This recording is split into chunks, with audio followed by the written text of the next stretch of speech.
पति की याद रही है मैया बिलखाई भैया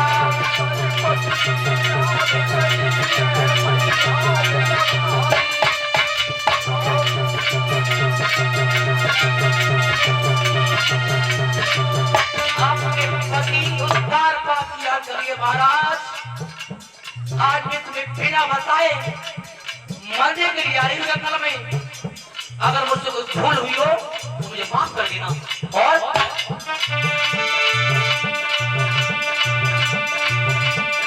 अरे माता जंगल में धसी आई और करीब करीब पति की याद रही है मैया बिलखाई भैया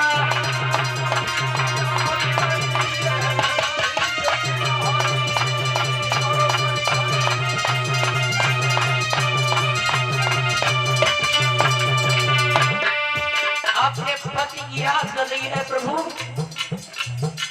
हे परमपिता परमात्मा, इस जीवन में मैंने एक संतान पैदा नहीं की, अब तुम्हें मर जाओ वो ठीक है, और जंगल में चली है। अरे भाई है जंगल में ठाई और विधि गति अपरंपार लगी गई काटने में सारी भैया विधि गति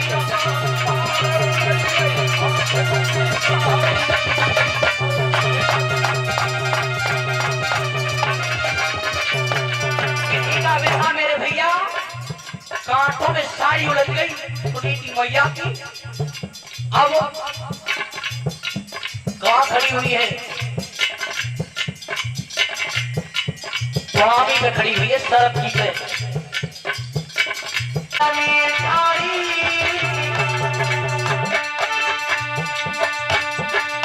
और विधि गति अपरंपार लगी गई काटने में साड़ी भैया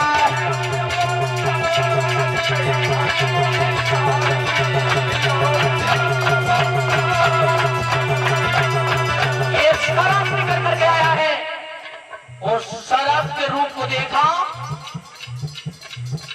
हाथ जोड़े सुनीति मैया रहा। जवाब दिया शराब मेरी बात और बोली अरे सुनो शराब का खेला लया जो मेरे संकट को बांटो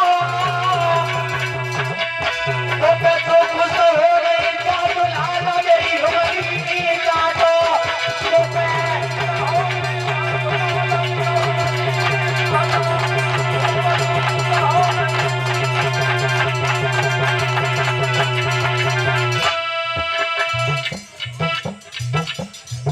ये शराब मेरी उंगली में फल मार दे, अब मुझ पर जिया नहीं रहा है।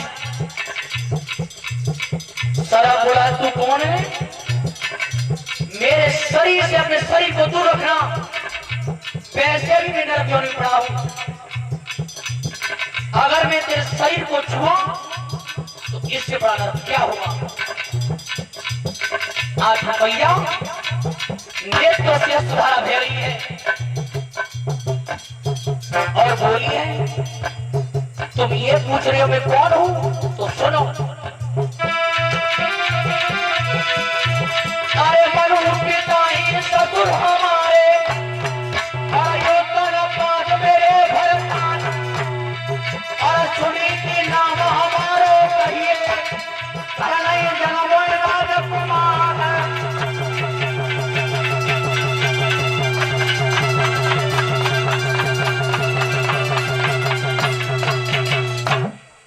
महाराज इतनी बात कही है सुनीति ने, उत्तान बात की घरवाली हो, मनु पिता मेरे ससुर हैं और मेरा नाम सुनीति है। शराब अपनी वामी में प्रवेश कर गया,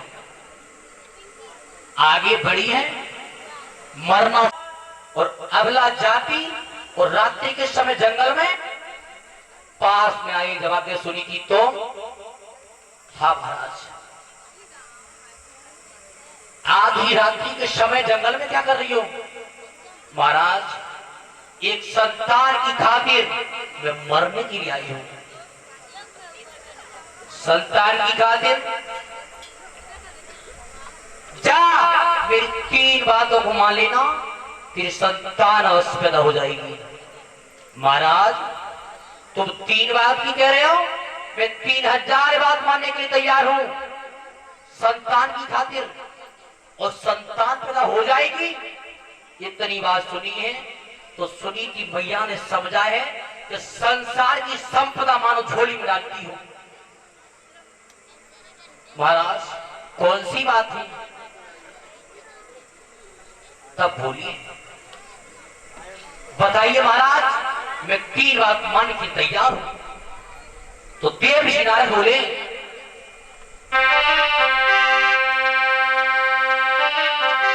अरे शाम को भोजन थोड़ो खाइए,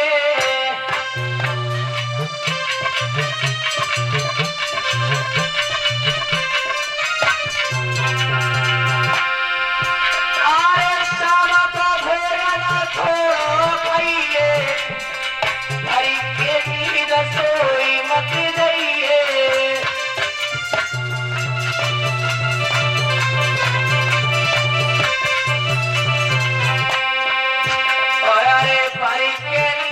सोई मती गई और मती खाऊ मुख से गाली गई।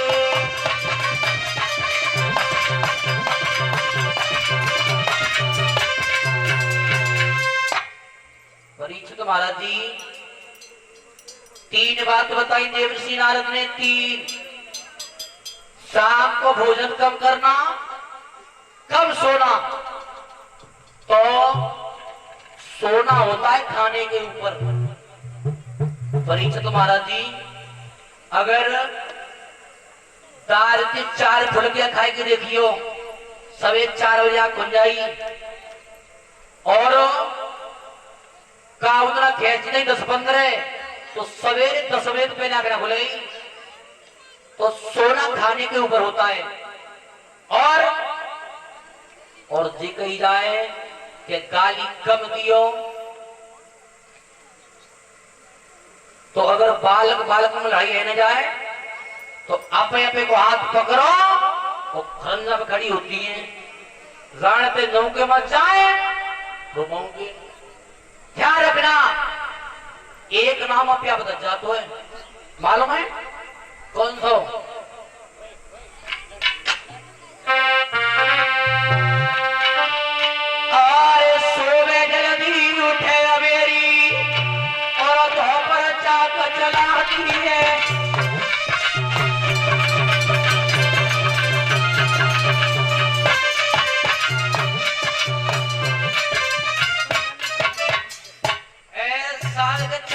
खटिया पकड़ ली और सवेरे 10 बज गए और तब आंखें बोली और अरे सुबह जल्दी उठे मेरी और धोकर चाक चला दिए और बालक रोवे, अरे सूरज ऊपर चढ़ी आवे, कोई आगे भागी में जाती है।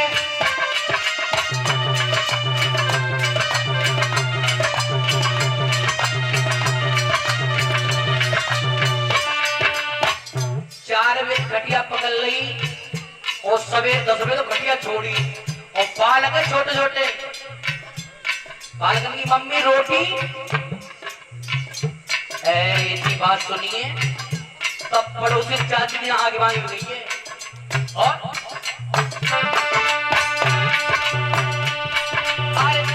ऊपर चढ़िया में सोई आगे मांगी में जाती है और बालक रोटी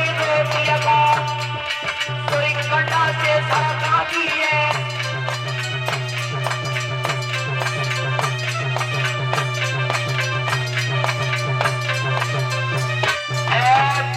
छोटे छोटे बालक की मम्मी रोटी, अब इतने मोटे मोटे कंडा से रखे 2-3 में काम है वो। और वे मौजूराम हरू लेके गए खेत पे, 12 बजे टीका दोपहरी कर रही, जो रोटी नहीं आई। और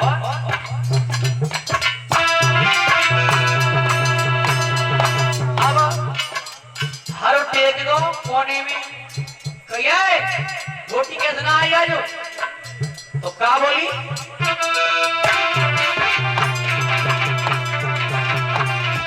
अरे बाबा हर लड़की आवी पूरी लगे बोले सुनाती है, और कोई परी है खाइले की मेरी कमरिया में पिलाती है।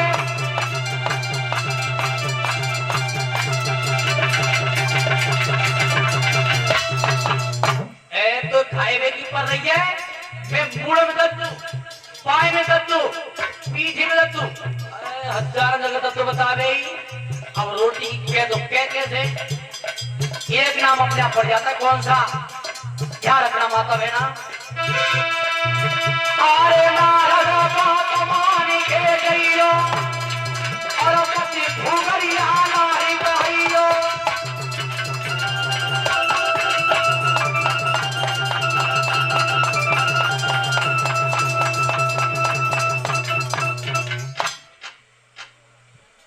देवसी नारद की बात को मान करके सुनी थी मैया कारावास में वापस आ गई।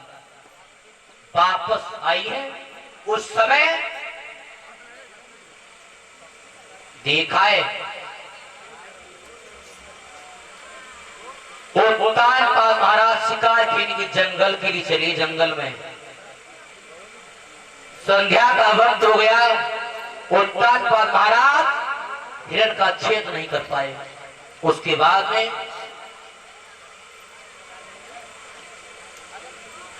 घोड़ा वापस आ रहा था, और जब घोड़ा वापस आ रहा है तो बड़ी रानी सुनीति की याद आई। सुनीति की जब से सुनीति जेल में गई है, मैंने लौट करके ये नहीं देखा मेरी बड़ी रानी सुनीति किस तरीका से अपना समय व्यतीत कर रही है। और फाटक पर आए हैं, धीरे सुर में बोले, धीरे सुर में, कहूं छोटी रानी सुरची न जग जाए। बोले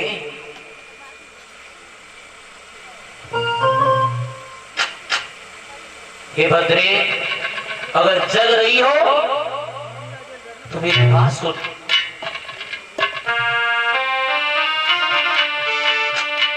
अरे फाटक खोली सुनीति मेरी रानी,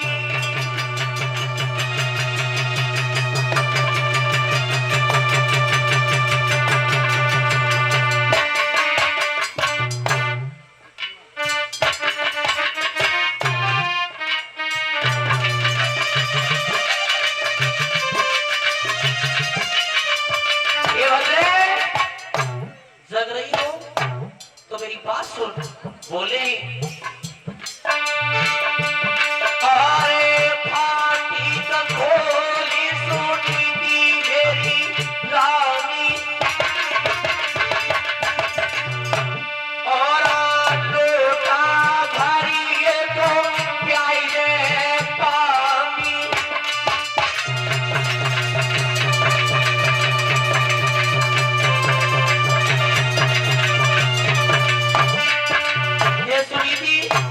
जग रही हो तो एक लोटा पानी पिला दे मुझे, मुझे प्यास लग रही है। और बोले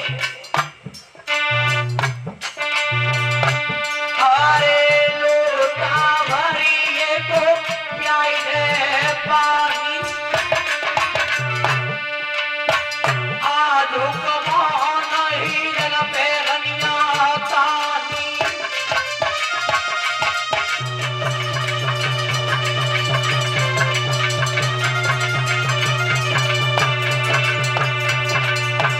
अरे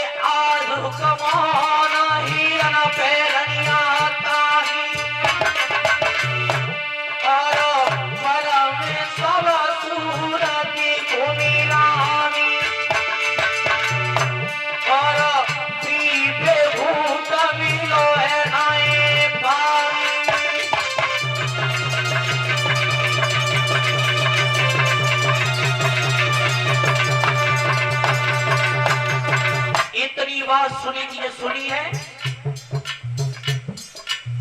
नारद की बातों का पालन कर रही थी। मन में सोची मुझे मालूम पड़ रही है मेरे हृदय सम्राट आई गया।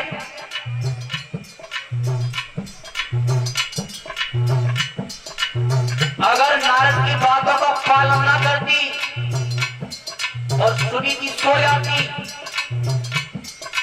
तो उत्तानपाद महाराज हवाएं लगा करके लौट जाते और जैसे ही अपने हृदय सम्राट की आवाज सुनी है, अरे जग रही है ऋषियों की माला, पलिका पे धरी है भजन की माला।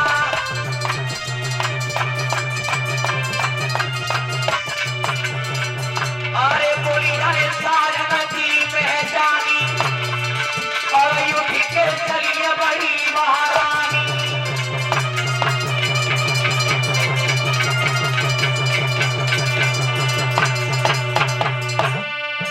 भाटी खोला है और जैसे ही सुनी की कारवां से बाहर आई है, जवाब दिया महाराज आज एक लोटा के तुम आ जाओ, प्रतिदिन एक लोटा बचा करके मैं तुमके लिए रखा है। और बोलिए अरे कदेर भीतर खाइलो और सुख दुख की मोती बदलियो और लोटा भरी पानी पी लियो।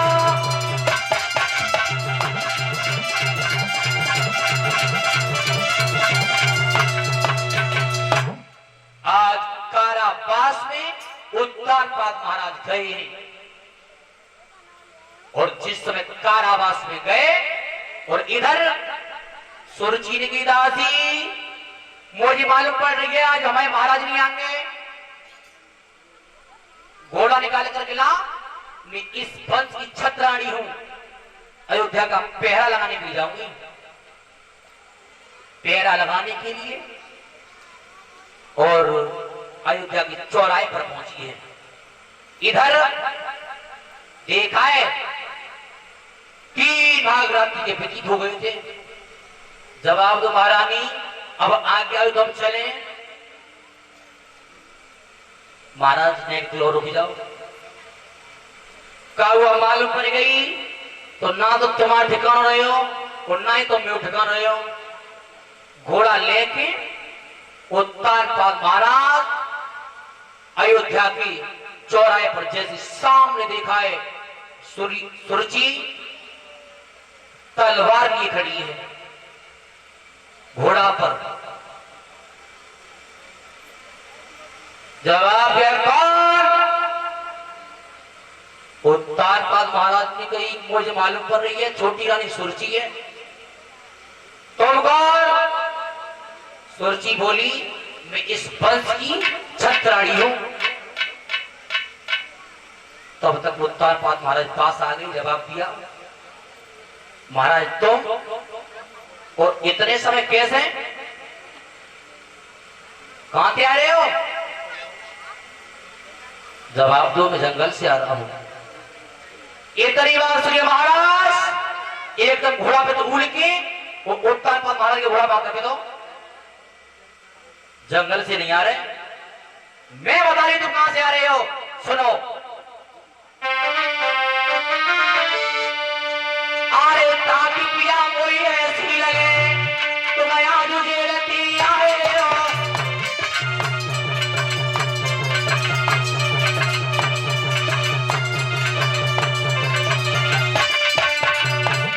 अरे ताकि पिया कोई ऐसी लगे तुम आज जेलती आए हो।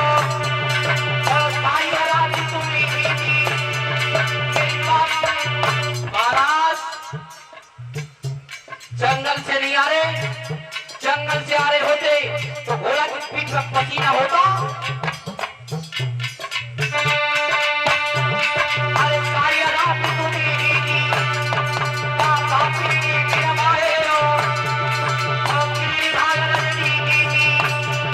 कोई मेरे नाम बताए हो।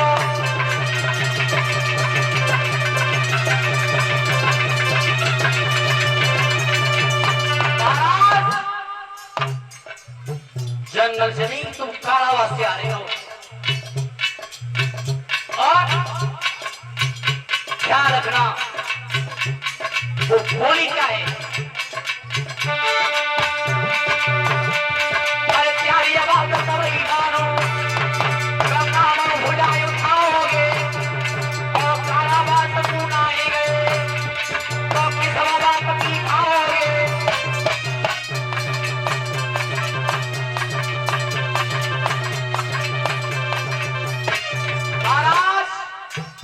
कारावास बनाइए तो अपने गंगा जी में भुजा करते हो और अपने पिता मनु की कसम खा जाओ। आज उत्तानपाद महाराज 4 तरीका से भयभीत हैं, जैसे दशरथ महाराज देते के सामने भयभीत थे।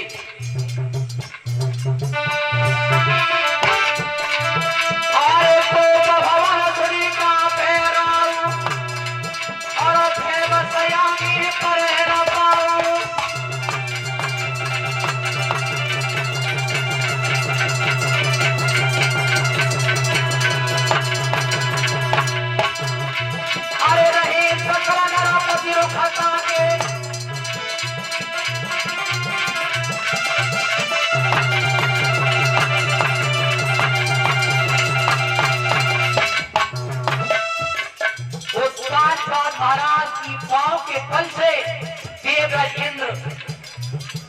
इंद्रासन करता था।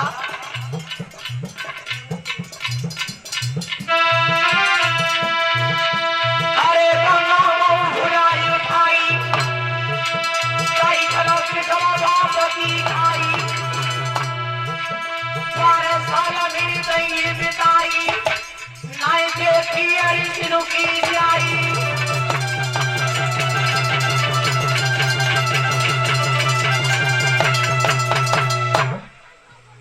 अपने पिता मनु की झूठी किस्म खाए गए। 12 साल है, 12 साल थी, मैंने सुनी थी ना देखी। भयभी थे दशरथ महाराज,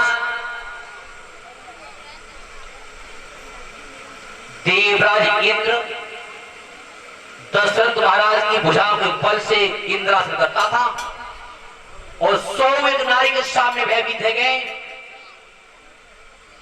अब परीक्षित महाराज जी नारी के सब डर बताए।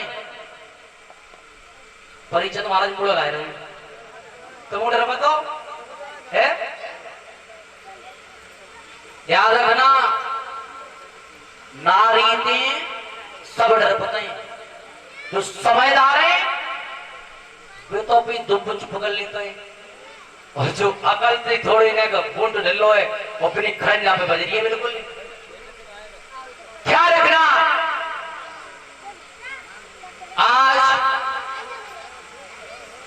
महलों में लेकर के आई सुरची, दोनों रानियों की गर्भ रहा गर्भ,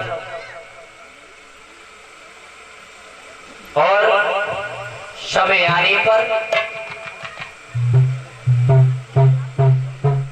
दासी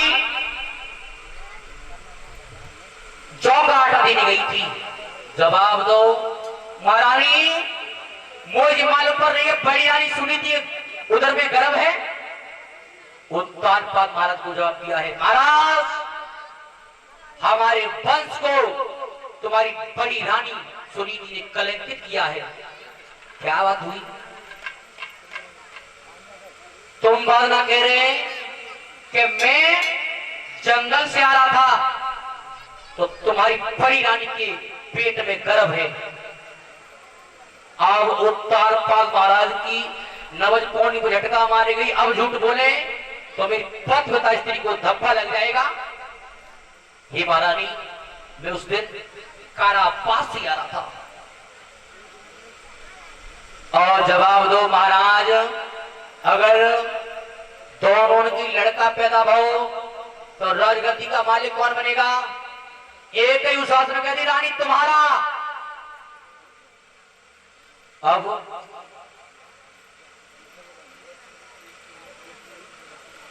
समय आने पर दोनों रानियों की गर्भ से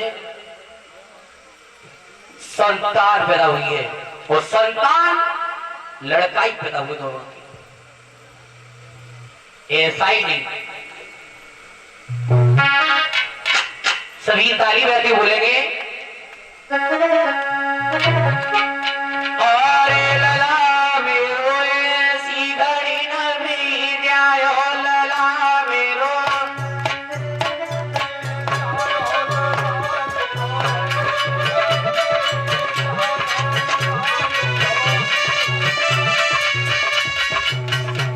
ताली दे गयो। का तरीका से राज बहादुर बाबा अगर मीठ फायदा होए तो मकरिया मुंह में घुस जाई, सारी घुस जाई। और विद्वानों का कहना यह है बार बार ताली बजाने से भगवान की कथा में आंखों की रेखा बदल जाती है। और एक कवि कह रहा है सामान वही बेचेगा जिसके पास दुकान होगी, और तालियां वही बजाएगा जिसके हाथों में जान होगी। जाना हाथों में का उनका हाथ करके ताली बजा सभी तुम्हें भगवान की सेवा में सभी उपहार तक में आए। लला मेरो ऐसी घड़ी नहीं जायो, लला मेरो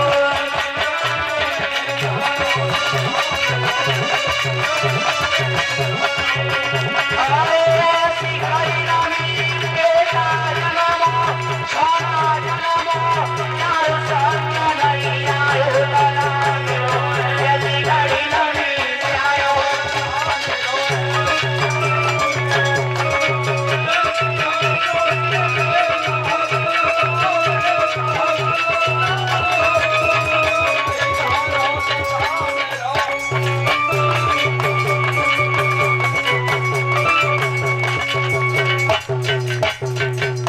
ऐसी घड़ी में बेटा जन्मो नार संग नहीं आयो, लला मेरो ऐसी घड़ी में। और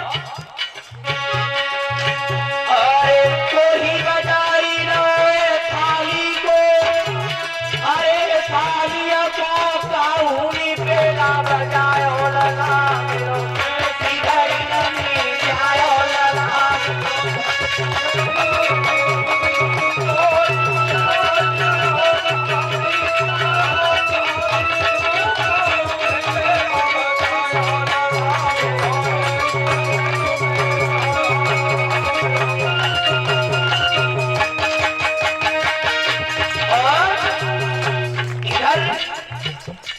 महलों में हजारों दास दासियां हैं पेट भर करने के लिए, और जंगल में उस कारा पास में सुनीति मैया के पास कोई भी नहीं है। अरे प्रेमाताई से भरी के आई, अरे भरी के आई सोई के धागो रही उठायो, लला मेरो ऐसी घड़ी नहीं जायो, लला मेरो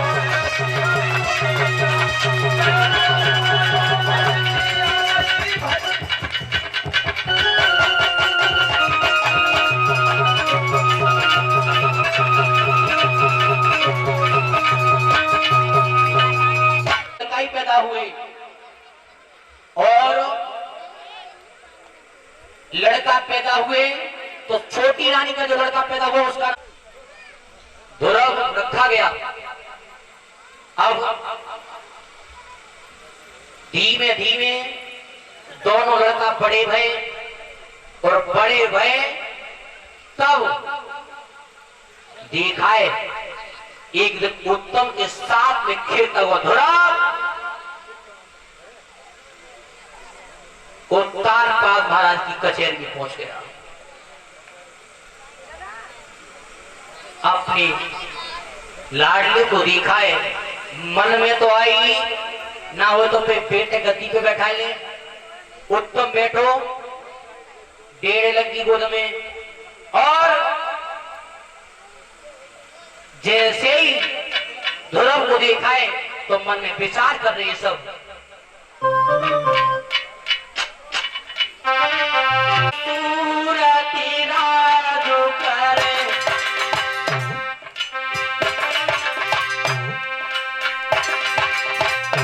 कोई मांगत भी कमालू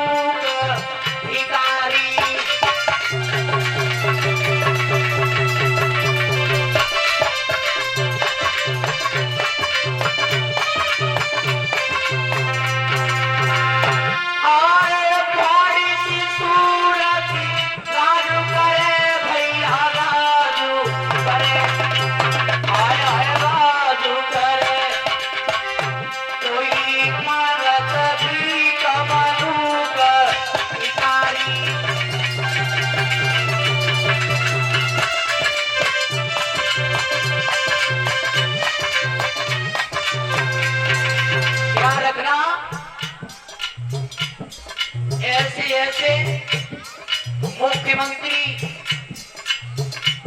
गृह मंत्री, ऐसे ऐसे पद हैं।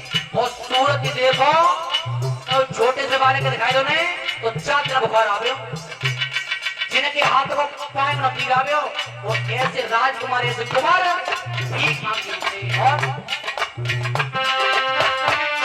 सोने के खातिर जाए चले भैया जाए चले, कोई के लबे धूप कढ़े यति भारी।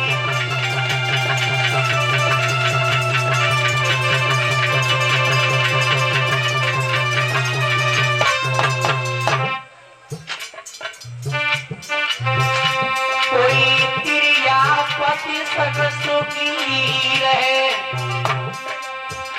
कोई डोली नहीं है माँ भारी।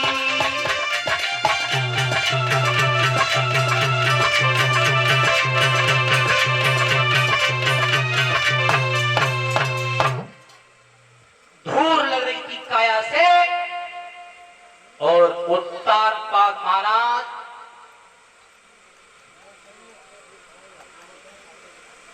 ध्यान दें भैया, जो भी मोटरसाइकिल पीछे खड़ी हैं वो साइड पे खड़ी कर दो। आज जैसे ही अपने पुत्र को देखा है उत्तानपाद महाराज ने, तो अंदर का प्यार मर करके आया है और जवाब दिया है।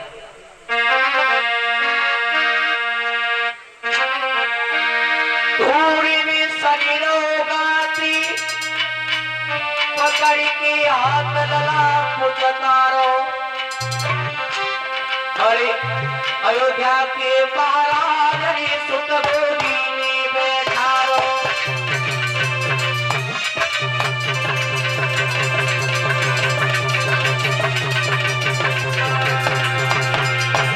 अरे धूरी में सगिरो गाती पकड़ के हाथ लला पुचकारो,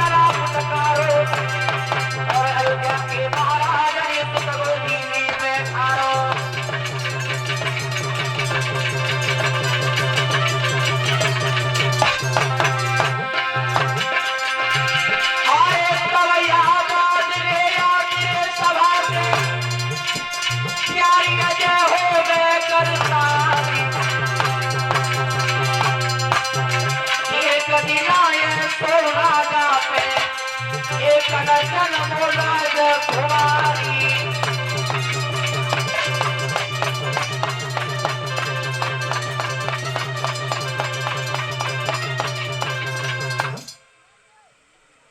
जय जय का शब्द जैसे ही उच्चारण हुआ है।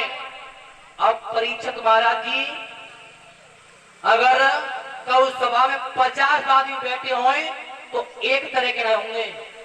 वहां में एक चुगला ने कही कि बात ना हमारी पत्नी कह रही कि राजगद्दी का मालिक छोटी रानी का लड़का बनेगा, वो महाराज ने बड़ी रानी को लड़का बैठा लो।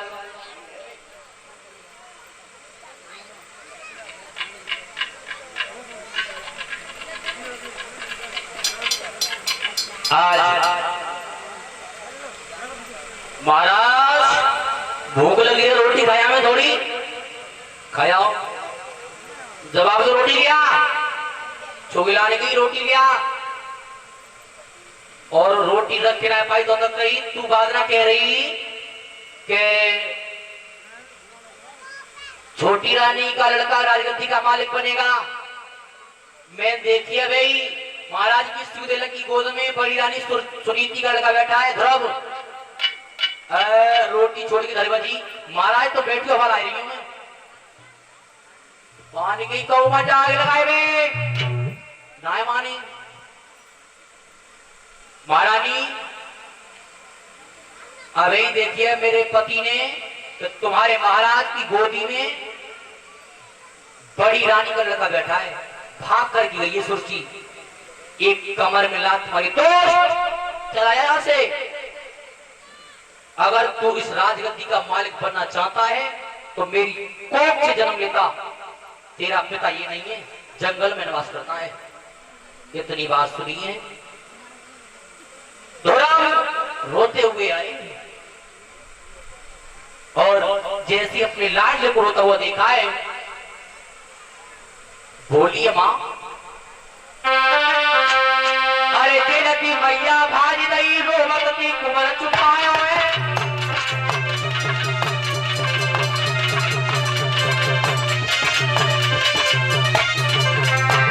अरे तेलती मैया भाजी दई रोमती कुमर चुपायो है। और फिर बताइए तू बेटा तू पुणे सफाई की आयो है।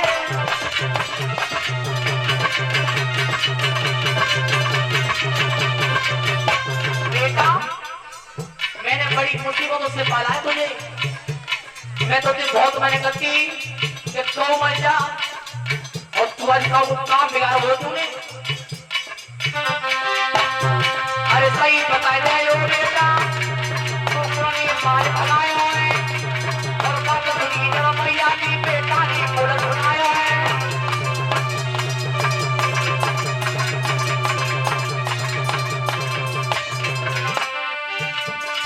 अरे मैया कोई मोती मारो ओ तुमको तोड़े फटकारो।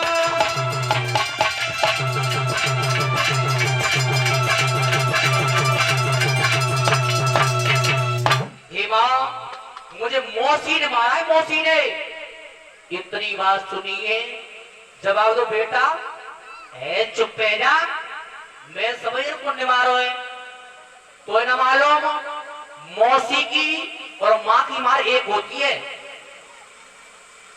माँ इसका दुख नहीं है, दुख तो इस बात का है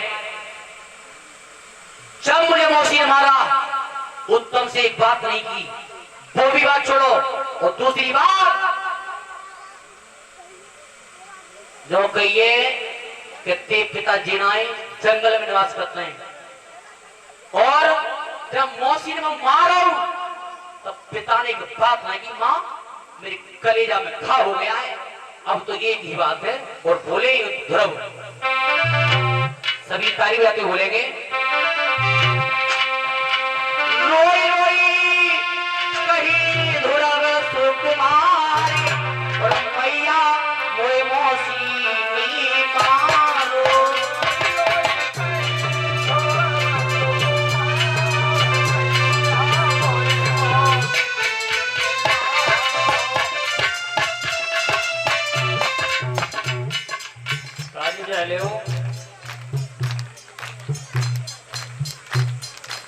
मालूम है गोस्वामी तुलसीदास बाबा नाम वर्तमान में लिखी है राम कथा सुंदर कर तारी और संशय विहंग उड़ाव नारी। भगवान की कथा सुनने से जो पाप रूपी पक्षी बैठा होता है वो उड़ करके बहुत दूर पहुंच जाता है। सभी तारीफ जोर से बोले अरे मोए मौसी मारो मैया मोए मौसी मारो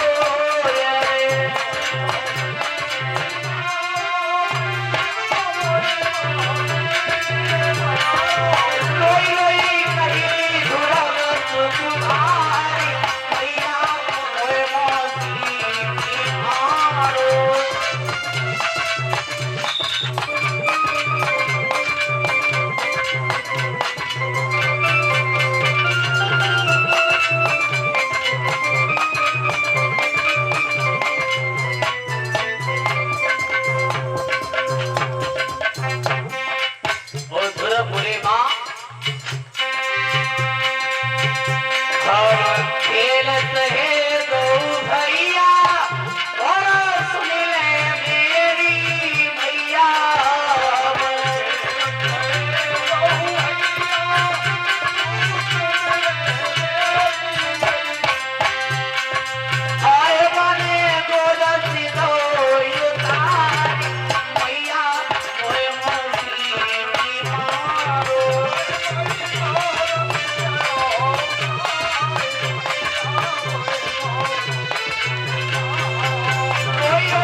मौसी मारो